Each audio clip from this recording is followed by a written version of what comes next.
Shalom, shalom all. Ariel Tzadok here from the KosherTorah School, found online at www.koshertorah.com, bringing to you today's daily lesson in the Sefer Yetzirah. This is lesson number 25, and we are going to begin today with Mishna Tet, dedicated, of course, to the safety, the health, the well-being of everybody around the world who today is facing all kinds of trials and tribulations in our present circumstances. So, God bless, always be positive, look towards the proper, righteous, good things to do, and always be practical. That's the right and best way to be religious and serve God. But now, that being said, let's go to our Mishnah.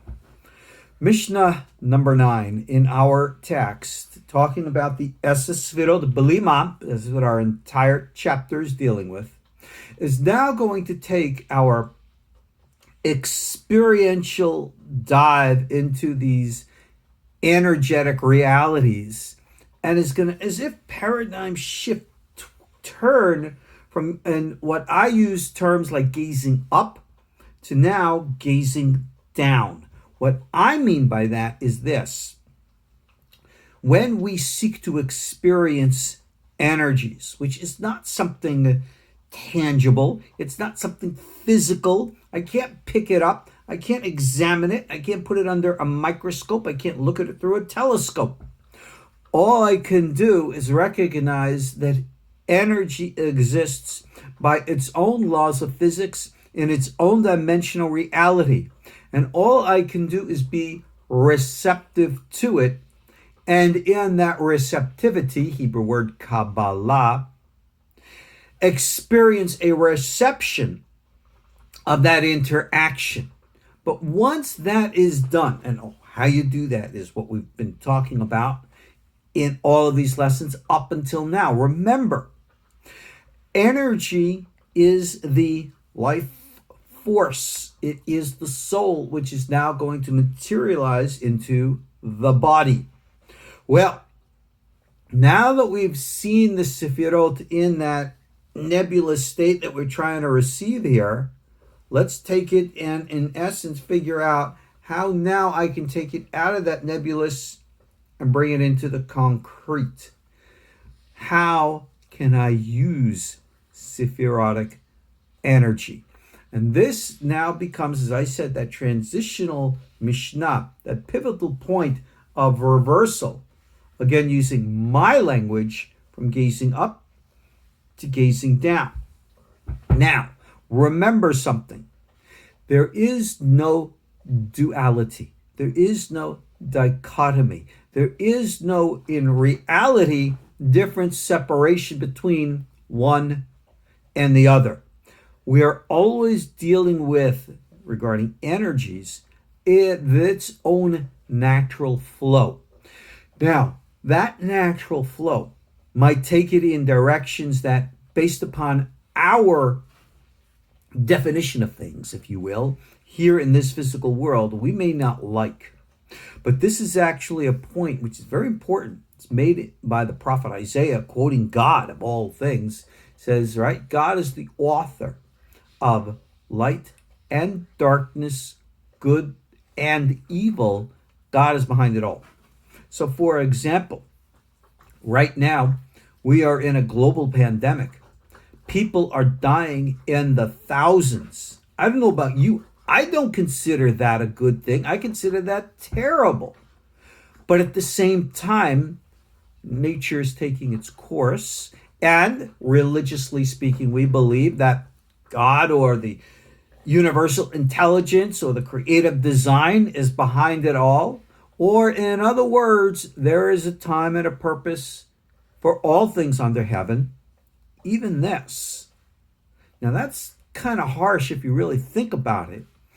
Are we saying that God, what we call God, remember God's not a little old man with a white beard and it's sitting on a cloud somewhere, which is very important. God's behind all of this? Well, if you say yes, then you're going to say, well, God's punishing us for our sins. That is a mythology. That is a fantasy. Well, look, it says so in the Bible. Yeah, but the Bible was written thousands of years ago for a very, very different people than we are today. A statement that was taught, a prediction made in the Zohar, was that from about the Hebrew year 5,600, and we're in the year 5,780, so about ballpark 180, 200 years ago, the gates of wisdom from heaven and earth would be opened, and this would usher in the Messianic era. Well, if you look about what happened 180, 200 years ago, believe it or not, it was right around the time of what we can call the beginning of the Industrial Revolution and the birth of modern technology. Yeah, that's called the gates of wisdom from below opening up. Essentially, we're learning the reality of the world in which we live in. We're learning the reality of what we call the Malchut. And we are seeing how these things work. So when we have the pioneer physicists and scientists who are working, who knows, black op projects, secret stuff in physics labs, they're discovering all this kind of super weirdo stuff. Parallel quantum realities, 0 point energies, who the heck knows? You go and look at all of these in quotes, conspiracy theorist types who talk on these social media stuff. Some of them will make sense. The vast majority, a bunch of baloney artists. But things are happening. We are not as limited as we once were. We are growing in mind expansion and consciousness. And you yourselves, all right, you know very well what I'm talking about. We should not be as superstitious as people were in the past. So therefore, if lightning strikes, it's not a sign of the gods in heaven being angry at us or anything of the kind. When we have a global pandemic, this is not the wrath of the Lord punishing you. Right? You look at all these nonsensical guys out there. Some are going to say, yes, the virus is out there to punish us because you're not Orthodox Jewish. Others are going to say the virus is punishing us because you are not fundamentalist Christians. The others are going to say this and the others are going to say that. And on and on and on it goes. Come on. We are supposed to be more sophisticated than this. Why are we supposed to be like that? Because the gates of wisdom have been opening. Even if you look at atheist scientists today, they are dispelling the mythologies of religious mythology. They are looking to saying, oh, you think that there's this God out there and he's got this beard and he's talking to you and all that nonsense. Science will prove to you that that expression of God is false. They're right. Surprisingly, those expressions of God which we embrace today are like modern day golden calves. And it's modern science, believe it or not, that's dispelling the myths of the modern day golden calves. What do you know? A lot of atheist teachings are surprisingly anti-idolatrous as opposed to being essentially anti-religious. No scientist will ever be able to prove the existence of God. I don't care what they say. They can't prove that God exists. They certainly can't prove God doesn't exist. They can say whatever they want. All right? And I've heard some whoppers. But for those who want to believe that, everything comes out of nothing for no reason, I think that's a greater leap of faith than anything any religion's ever offered. But I'm not going to get into that right now. I want to get into our text here and understanding the practicality of sefirotic interaction. So Mishna 9 says like this. Esa sefirot belima. We already know. We have to proclaim it over and over again. And now, Esa sefirot belima. Go into Mishnah 10. Go into Mishnah 11. Go into Mishnah 12. Go into Mishnah 13. Go into Mishnah 14. And none of them begin with the words Esa sefirot belima. You have to go into the last Mishnah where it will say Elu, these are the Sefirot Belima. Because what we're going to do now, like I said, is discuss their energies and focus. Achat, 1. And you'll see we're going to count down the 10. Achat, Ruach Elohim Haim, the Spirit of the living God. Baruch u'mivorach shemo, blessed be, and be blessed is his name. It's a curious type of language, which is double, but is not double. All right? Baruch u'mivorach shemo shel chai ha'olamim. Blessed be and is blessed the name of the life of the worlds. Kol ruach dibur, voice, spirit, speech. Vehu ruach hakodesh. This is ruach hakodesh, divine inspiration. Level 1 of being able to take that energetic energy which we have received and to translate it down to us is through this process called Kol Ruach Dibur. All right? This is the spirit, the Ruach, Elohim Haim, the living God. If you really want to understand what is God, yeah, we can use terms like Star Wars and call it the Force. But what God really is, for lack of a better description, is the life force in reality. That's why Elohim, God in the world of nature, remember Elohim is Ha-Teva, which means nature, is called Elohim Chaim. He's the living God. What, do you have a dead God? No. It means that God is itself life. The life force which prominates, goes out, projects. This is divine energy. This is what we call the Ruach of God. Why do we call it a Ruach? Well, energy in itself just sits there. Ruach also means wind, to blow. So therefore, it's a movement process. How do we get the life force energy to move? What do I need it to move for? Any of you involved with energy healing? Any of you involved with blessing? Where in which we want to transmit from point A or person A to point B, all right? Some type of energy. Now, I am a big believer in energy healing. At the same time, I'm not a big believer in energy healers, because I think many people call themselves energy healers who very simply are not. And you got a lot, let me rephrase, very, very few who actually are. I know a couple who really are. I mean, when they put their hands on you, you feel like fire. You could feel energy. There's actual tangible results from their interaction with you.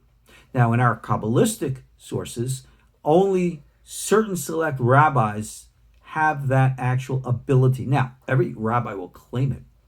We call it in Hebrew a blessing, a beracha. Beracha is the actual transmission of this sefirotic energy that we took out of the nebulous. Now we're bringing down to project into the world. It's the life force energy. That projection of life force energy we call in Hebrew beracha, a blessing. That's actually what it means. A blessing is not just good words. It's an actual transference of energy. In my day, when you went to the likes of Rav Sharabi or Rav Kadori before he became an icon, and you went to them for a blessing, right? They didn't do magic, hocus pocus, or anything of the kind, but they were able to tap into the Ruach Elohim Chaim, Echad, the first and the highest essence of its manifestation. And they recognize Baruch u'mivorach. There you go. Baruch, the energy of blessing. Mivorach. It is an active and receiving. It is a relationship. That's why you have the double Hebrew words there. It's kind of hard to translate, but it's a relationship, if you will, kinda like, but not exactly, soul and body, light and vessel. The blessing has to come from, in quote, above, Baruch, to be mivorach, to be blessed. There is a story in the Bible with regards to the prophet Elisha. There was this poor woman. She was dying. She had nothing. And she turns to the prophet for a blessing. So what does he do? Snaps his fingers and poof, materializes gold bars out of the sky, right? No, nothing of the kind. He says to the woman, do you have any kind of a jar in your house? And he goes, look, she says, I got this little ounce of oil. And he says to the woman, go to all your neighbors and borrow every single jar and dish and everything that you could get that's going to hold stuff. And he took that little ounce of oil and poured from it like 100 gallons. Filled up, jar after jar after jar. That's a pretty intense feat to do something like that. It's pretty slick. That is what we call the bracha. The Baruch part of the bracha was that the oil was already there. He energized it with the life force. And therefore, it became mivorach, that the energy or the materialized physically into actual oil that would go from vessel to vessel to vessel and keep on pouring. That's a Bible story. Who pays attention to stuff like that? Well, would you believe that stuff like that still happens? Oh, yes, it does. It is well known that last century, right? 1980s, if you will, 70s, the great and holy Rabbi Yisrael Abu Hatzira, the famous Baba Sali, he was known that he would take what the Moroccans always drink, their beverage, their liquor of choice is called arak. And he would take a bottle of arak, put a towel around it, energize it with his hand, and take a bottle, which I don't know, how much does a bottle? Like a pint, 2 pints? And he would pour 10-ounce glasses. When Moroccans drink, God bless them, they don't have like these little shots, they have like big glasses. And he would pour cup after cup after cup after cup after cup after cup after cup, put the bottle down, take the towel off, and the bottle is still full. Oh, that's a bunch of stories. Is it really? I experienced it myself. I saw it with my own eyes. So I know that is the power of a beracha. How many rabbis today can actually really do that? Count them on the fingers of probably 2 fingers. In other words, there aren't that many who can. But this is the secret of this power. This is why it says, Baruch u'mevorach shemo shel chai olamim. Why does it say blessed? And be blessed is the name of the life of the universe. The name is the vessel. Remember what a name is? It's a word. What are words formed from? Letters. Letters are the vessel that take this Ruach Elohim Haim and receive it. That is that balance, that harmony, the duality, which is a unity in the worlds. In our mistake, we look at this physical world of ours, the world of letters, the world of form, the world of speech, and we interpret it as saying, no, that's not the real essence, that's not the truth, that's just this physical world, and disgusting, I don't like it, I only want the true essence. That is the language of what we call pirud and separation. It's the foundation of idolatry, because everything is a unity. The physical which God created and the energy which goes in is one. And that's why this physical world of ours is not the enemy. It is holy. It is good and blessed, and we are supposed to raise it up to receive the bracha. So as a vessel, it becomes full of the energy. That is why we say Baruch Mevorach Shemo Shel Chai Ha'olamim. Chai Ha'olamim. Life of the worlds. This is the source of life and how we fill it. So practically, realistically speaking, as we're going to learn, we'll get into this in our next class, Kol Ruach Dibur. What that means is the first level is to materialize the energy at the highest level, the Ahat, the one, the Keter, the Ra'ava Ila'ah, the supernal will, and materialize it. That's a secret we'll have to pick up as we continue in our next classes. But understand this relationship. Seek to experience it. And I'll see you in our next classes. Ariel Bar Tzadok here from the KosherTorah School, KosherTorah.com. Again, telling you, stay smart, stay safe, follow the ways what need to be done, and you will see the invisible hand of God. God's blessings. See you all soon.